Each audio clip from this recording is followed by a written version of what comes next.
Tetro stopped outside the gymnasium in full panic. Where was she? Was she safe? Was she even alive? He pressed his forehead to the wall and struggled to breathe. First his mother and Lance sent off. Now his princess too. Even Merlin had disappeared again, though according to the royal wards, there had been a sighting of him near the school for good by an intro who insisted Merlin was having secret tries with Professor Dove in her office. Tetros was so desperate for news of Agatha, he had surrendered to reading trash, only to stop when he saw the wards had started labeling him the so-called king.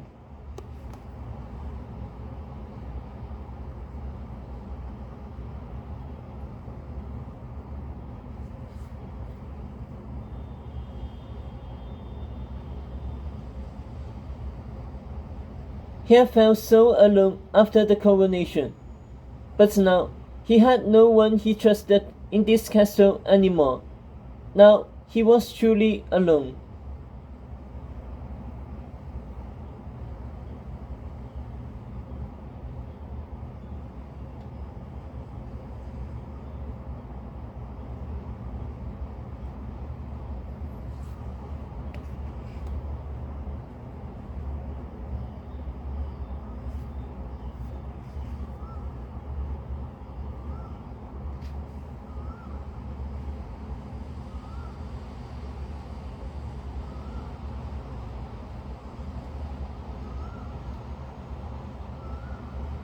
Even worse, as he scoured the newspapers, Tetro saw it wasn't just Camelot or his friend's quest that were in trouble.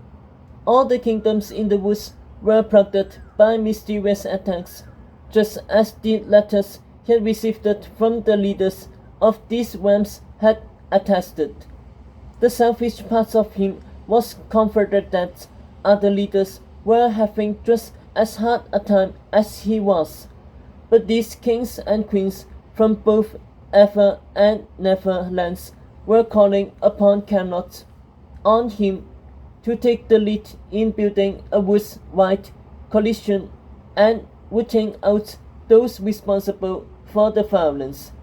It's what Tetro's father had done when wars between good and evil had waged out of control, threatening the woods.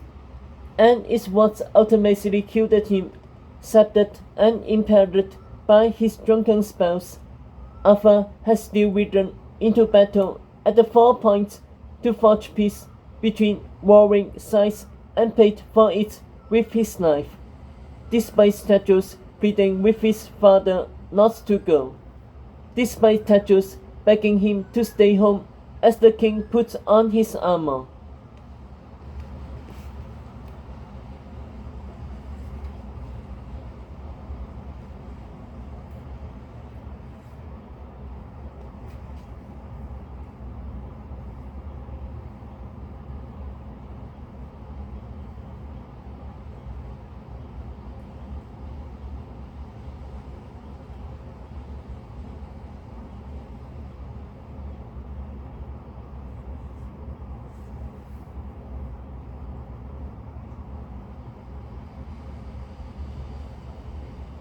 Perhaps this was one of the reasons why Tetros now ignored these calls for help from other kingdoms and refused the meetings with any of its leaders.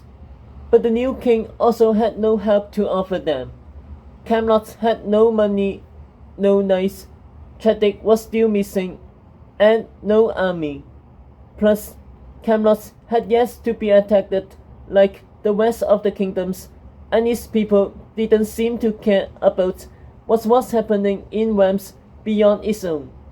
Camelot could no longer be the woods policeman. They were too busy with their own problems, like growing poverty and a bankrupt treasury and rising crime.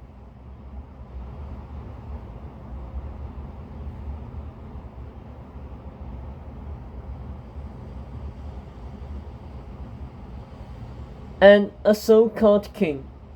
Tetro's eyes opened. Looking past the wall, he could see Excalibur's empty case lit up by gem blue moonlight. That's smart. Everything, everything, everything was going wrong because of that sword. Tedros never made it to King's Cove. He had turned back and gone straight to the Blue Tower balcony, dismissed a listless guard, and launched himself as Excalibur once more with no other strategy than beating out his own fury, until he wrenched the heat so brutally he split open a blister on his left hand. Now blood was spurting off his palm, trailing him everywhere like a shadow.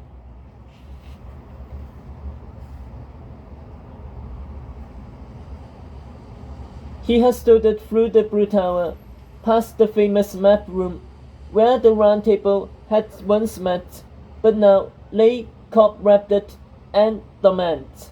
He could hear worried stewards calling to each other, having seen his blood. He didn't want to talk to them. He didn't care if they thought he was murdered or dead.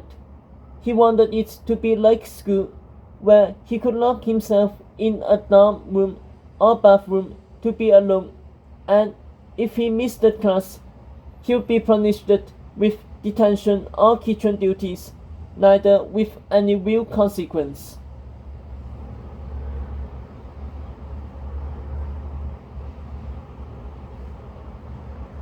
His father had been like this after his mother left. Arthur would slip off without a word and shut himself in the White Tower guest room, to which the king had the only key. It was where Tedros was headed now. Merlin was right. Maybe I'm more like that than I thought, Tedros thought mordantly.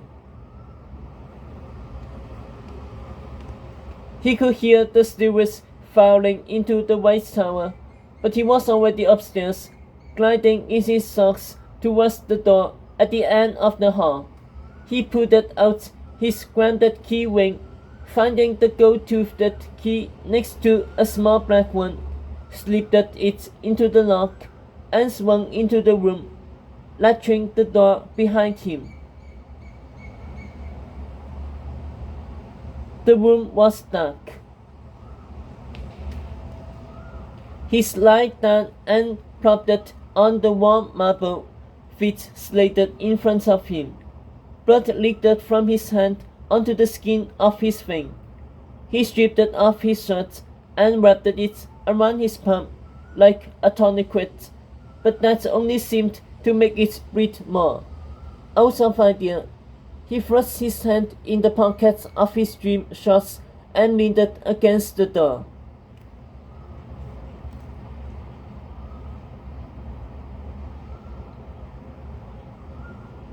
The room smelled like must and earth and sweat. His father had it built as a private guest suite that he could invite his most personal friends to stay in, but Arthur had never used it for guests as far as Tedros knew. His father didn't even allow maids in his room.